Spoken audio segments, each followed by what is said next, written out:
Hi అండి. Hello నమస్తే. నేను మీ జర్నలిస్ట్ గోపిని. అయితే రైతులకు సంబంధించి ఉన్నటువంటి సమస్యల్లో ఇప్పుడు అత్యంత పెద్ద సమస్య ఉల్లి రైతులకు సంబంధించి చాలా కలిచివేసేటటువంటి దృశ్యాలు ఒక్కొక్కటి బయటకొస్తున్నాయి.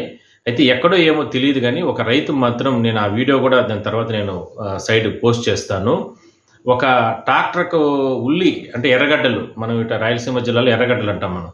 ఈ ఎర్రగడ్డలన్నీ గూడా ఒక ట్రాక్టర్‌కి కోసిన తర్వాత అంటే గిట్టుబాటు ధర లేక ఒక కాలువలో పోసేస్తున్నటువంటి వీడియో ఇప్పుడు సోషల్ మీడియాలో గావచ్చు, అదేవిధంగానే మీడియాలోనూ ఇట్లా ట్రెండింగ్ అవుతుంది. అయితే ఎక్కడో ఏమో తెలీదు. అంటే సహజంగా ఉల్లి రైతులకు సంబంధించి ఎందుకంటే కంటిన్యూ వర్షాలున్నాయి. అంటే చాలా ప్రాంతాల్లో గత నెల, 1.5 నెలల నుంచి కూడా విపరీతంగా వర్షాలున్న కారణంగా పంటలన్నీ రైతులకు సంబంధించిన పంటలన్నీ నష్టపోతున్నారు.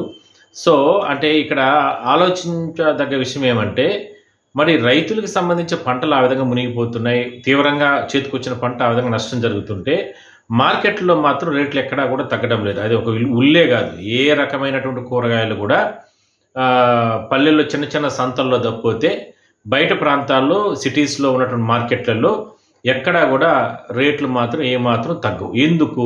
ఇక్కడే దళారులు రాజ్యమేలుతున్నారు. ప్రభుత్వం అధికారంలోకి వచ్చిన అలాంటి పరిస్థితే ఉంటుంది.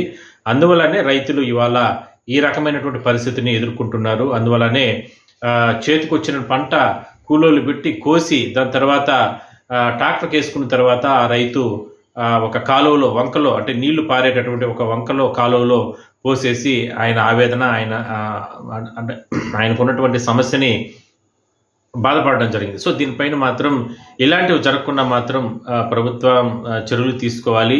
ఎందుకంటే నియంత్రణ అనేది మార్కెట్‌లలో లేదు.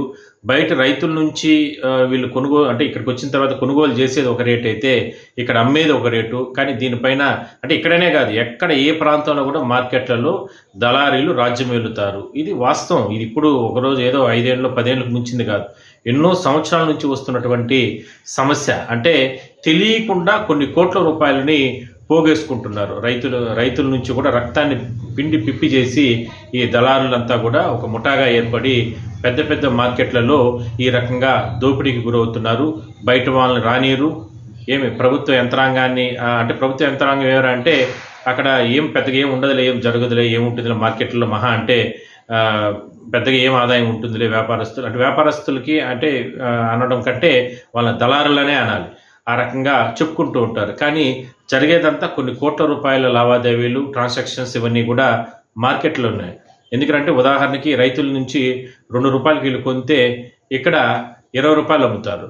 రైతుల దగ్గర నుంచి ₹20 కొనుగోలు చేస్తే ₹100 అమ్ముతారు. ప్రధానంగా నగరాల్లో అంటే పట్టణాలు, నగరాలు ఇలాంటి ప్రాంతాల్లో ఈ రకంగా అంటే మార్కెట్‌లలో ఈ రకంగా జరుగుతూ ఉంటుంది.